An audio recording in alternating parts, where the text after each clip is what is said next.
कि बेटा सारे मंत्र श्रापित हो रहे हैं, पूर्ण मंत्र बेटा ब्राह्मण के मुख से निकल ही नहीं रहा है। महामृत्युंजय मंत्र महाकाल का ऐसा है बेटा कि मृत्यु को भी टाल सकता है। और कितनी महामृत्युंजय की पूजा चल रही है बेटा, को असर पड़ रहा है?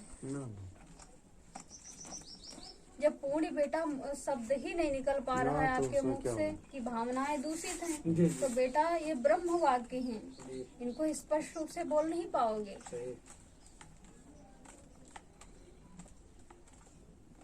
लेकिन समस्या ये है बेटा कि सत्य को मानने को तैयार नहीं है। सत्य हर युगों में सत्य, हमें संख्या कम रही है तो वैसे आज के युग में फिर है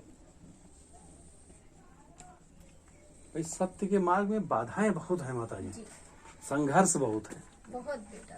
हमने तो 30 सालों में देखा कि इतने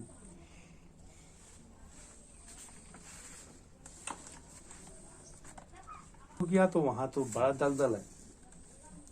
बहुत समस्याएं बेटा बढ़ रही हैं आश्रमों पर, खान पान तक लोगों का माता जी दूषित है।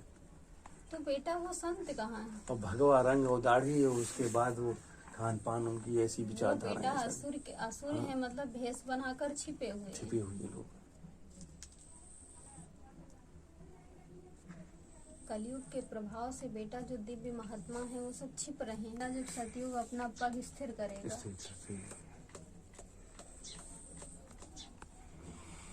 कि कलयुग बेटा कुछ भी आपसे करवा सकता है। और जब जघन्य अपराध हो गया तो बेटा क्या करेंगे बाद में? बुद्धि पर बैठ गया तुमसे क्या उल्टे सीधे काम करवा लिया। कितने सारे संत जुट के बेटा उसको मोक्ष के द्वारा लेकर खड़ा किए ले जा करके कि बेटा 10,000 वर्ष के संत जुट गए उसमें। ये धर्मात्मा युधिष्ठिर का पौत्र है, अगर हम लोगों के रहते हुए ये भी नरक गया तो धिक्कार है। अब ये बताइए बेटा, वशिष्ठ, अंगिरा, कर्दम जैसे ऋषि बैठे, किसी में श्रीमद् भागवत सुनाने की क्षमता नहीं, तो 16 वर्ष की व्यासनंदन शुक्र ने बेटा आयु में सुनाई कथा। विष्णु पार्षद आए बेटा तो लड़ाई होने लगी। जब विमान पे तक्षक नाग ने बेटा नाक में डसा ते भस्म हुई। और जैसे परीक्षित ने विमान में विष्णु पार्षद विमान में जैसे बेटा बढ़ाया चरण, तैसे 88,000 ऋषि झगड़ने लगे पार्षदों से कि मैंने भी तो कथा सुनी। तो कहा जिस लक्ष्य से इन लोगों ने सुनी, मतलब परीक्षित ने सुना, वैसे आप नहीं सुने। तो कहा मैं करूं क्या? तो तभी नारायण ने अपना शस्त्र दिया था बेटा कि जाके जहाँ पर ये धरती के मध्य जाएगा वहीं आपको तपस्या करनी। तो बेटा 88,000 ऋषि चक्र पे आरूढ़ होके सारी पृथ्वी पर घूमे हैं द्वापर युग में बेटा। जब ये मिस्रिक से प्रवेश होने लगे कि बेटा कालनेमी का राज्य है नवमी क्षेत्र, कि यहाँ से बेटा वीर हनुमान का मार्ग रोकने के लिए दौड़ा गिरी मार्ग में गया था। तो जब ये पृथ्वी के मध्य आने लगा चक्र, तो बेटा आवाज लगाई कि मैं नारायण का अमोघ शस्त्र, आप लोग हट जाइए। और जब सारे ऋषि हटे बेटा, तैसे प्रथम मध्य तोड़ दिया धरती का। फिर दूसरा, ऐसे करते करते बेटा 7 मध्य तोड़े पृथ्वी के। और जब 8वें में प्रवेश होने लगा, तैसे बेटा 88,000 ऋषि कंपित हुए कि अगर 8वां मध्य फटा तो शेष जी का वास है, उसी पर सारी पृथ्वी आरूढ़ है। तो बेटा तुरंत ध्यान किया भगवान विष्णु का, तो उन्होंने संकेत किया कि सती का हृदय शिवन में पड़ा है। तो 88,000 ऋषि खड़े होके बेटा प्रार्थना की संहार शक्ति की, तब माँ ललिता प्रकट हुई थी। और झपट करके चक्री के ऊपरी भाग को पकड़ा, ऋषियों से कहा इतना व्याकुल क्यों हो? तो कहा माता श्री 8वें पाताल में शेषनाग जी का वास है, उसी पर सारी वसुंधरा रुकी हुई है। और महापाताल फटा तो सारी सृष्टि का विनाश। तो ऐसा करिए कि चक्र के ऊपरी भाग में ही लाके पृथ्वी के छोड़ दीजिए और इसको 8वें पाताल में प्रवेश मत होने दीजिए। तो बेटा ऊपरी ही में चक्र प्रवाहित हो रहा है। और जब कल की अवतार की लीला आरंभ होगी तो बेटा ये चक्र 9वीं से चला जाएगा, ये रुकेगा नहीं बेटा, कि नारायण शस्त्र धरती पर है बेटा। और उतनी जगह है बेटा जहाँ पर किसी युग में, त्रेता द्वापर सतयुग कलयुग, किसी युग में बेटा ना कोई मृतक शव दफनाया गया ना चलाया गया। उतनी भूमि है कि भगवान श्री कृष्ण बेटा दिल्ली से कड़ का मृतक शव लेके आपके नौमी आए, लेकिन सोचा नारायण शस्त्र यहाँ पर वास करेगा। तो जब कोई भूमि ना दिखी तो बेटा दाहिने हाथ पे चिता लगाई कड़ की। उसने वरदान यही मांगा था कि शरीर त्यागने के बाद हमारी चिता ऐसी जगह वासुदेव जलाइएगा कि किसी युग में वहाँ पर ना किसी मृतक मानव का शव जलाया गया हो ना दफनाया गया हो। तो बेटा कोई भूमि नहीं मिली थी ऐसी, तब हाथ पे चिता लगाई थी। सूर्य भास्कर पुत्र जब उसी पीड़ा में सब प्रवाहित हो रहे हैं तो किसके सामने रोए जाकर के बेटा?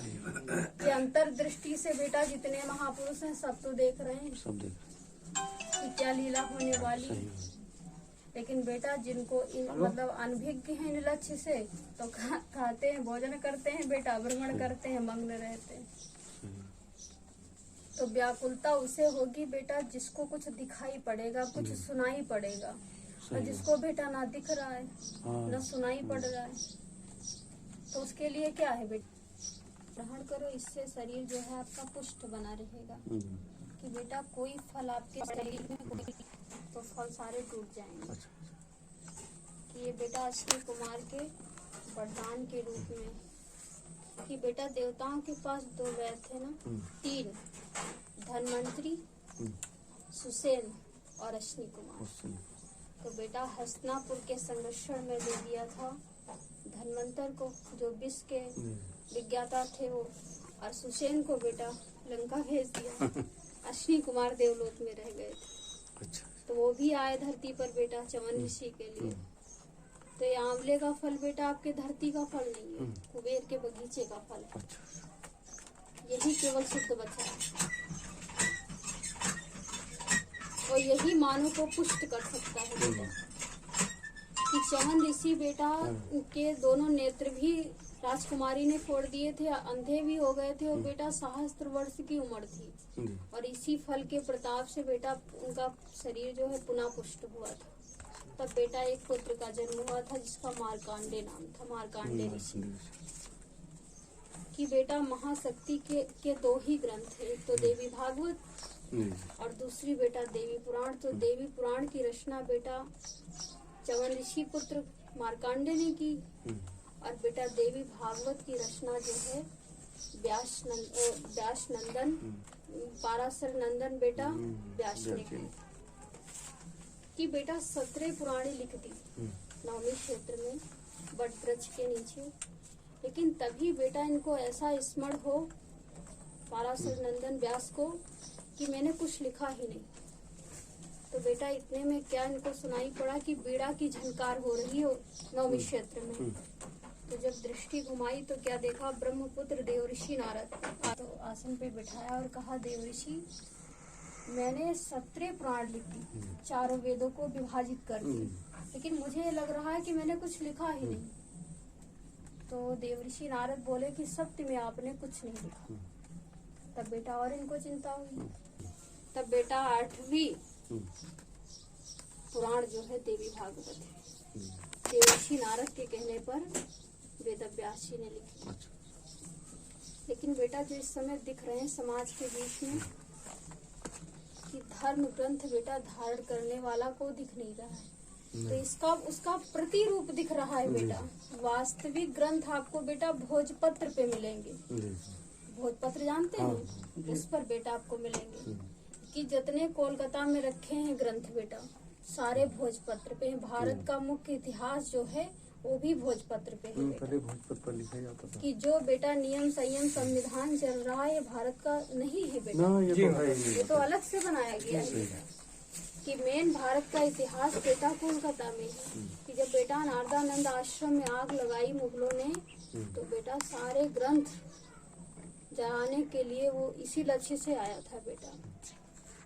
लेकिन वहाँ पर बेटा माँ शक्ति ने चमत्कार दिखाया। तो बेटा सारे ग्रंथ में जो वहाँ के थे वो गायब कर दिए, ले जाके कोलकाता में छिपा दिया माँ काली के दरबार में। तो लीला बेटा उन्हीं की थी। तो तुमको बेटा मेन ग्रंथ जो है महापुरुषों के लिखे जो ग्रंथ हैं सब बेटा आपको भोजपत्र पे मिलेंगे। ये प्रतिरूप दे दिया समाज के बीच में कि मानव जाति बेटा कैसे जिएगी जब सारा मार्ग ही खत्म कर दिया जाएगा। तो बेटा वो ग्रंथ कब लागू होंगे, वो भारत का जो मतलब इतिहास है वो कब लागू होगा, जब सतयुग अपना पग स्थिर करेगा, तब वो बेटा नियम संयम लागू होंगे। अच्छा, आजकल जो ये जो भागवत चल रहा है हो सकता है, लेकिन अगर दैवी लग गई साथ में हाँ तो विनाश हो जाएगा विनाश बेटा। हो जाएगा। वही स्थिति हो रही है कि महाराजा उत्तानपाद कितने प्रतापी थे बेटा, लेकिन जब महारानी सुनीति का साथ किया, सारी नीतियों को धारण किया, तो बेटा जय जयकार हो रही थी सारे विश्व में। अब जब सुनीति का साथ लिया, बिना सोचे समझे ही सारा कार्य आरंभ कर दिया, तो बेटा कितनी स्थिति बिगड़ गई थी। आज लेकिन समस्या ये हो रही है बेटा कि हम 12 वर्ष से जहाँ बैठे हैं बेटा, इसी में भ्रमण कर रहे हैं और देख रहे हैं कि बेटा मतलब ऐसी स्थितियाँ मतलब धरा पर बढ़ रही हैं कि बेटा सत्य का नाम तो ले रहे हैं, लेकिन सत्य है क्या? मार्केट की बेटा सब्जी है कि मिष्ठान है? सत्य है क्या बेटा? धर्म है क्या? कुछ समझ ही नहीं पा रहे हैं। और जब बेटा जिस तत्व को आप समझ नहीं पाएंगे उसके प्रति आप क्या कर सकते हैं? कुछ भी नहीं कर सकते। कुछ भी नहीं कर सकते। तत्व को छुपा करके रखा है, बाहर लाइए ताकि उसका असर सारी सृष्टि पर पड़े। कि महारानी सरयू ने बेटा बहुत कुछ छुपा के रखा है सृष्टि कल्याण के लिए।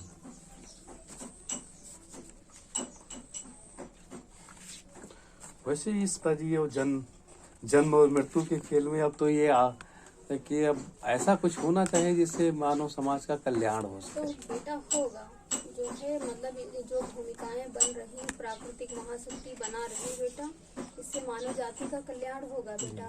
जब वास्तविक सामने आ जाएगा ना तो ऑटोमेटिक मानव के मस्तिष्क पर बेटा उसका प्रभाव पड़ेगा। और कलयुग जो है बेटा, कलयुग के प्राणी जो है बेटा स्पष्ट जो देखते हैं वही मानते हैं, और जो स्पष्ट दिख रहा है बेटा उसको मानते भी नहीं है। सही बात माता जी। एक दृष्टि से देखा जाए तो मानते भी हैं, और दृष्टि से देखा जाए बेटा तो नहीं मानते। बहुत बड़ी समस्या है माता जी। और इन असुरों से बेटा मत्थापच्ची कब तक करोगे? तुम्हारा भी संतुलन खराब करेंगे कि बेटा जैसी संगत वैसी रंगत।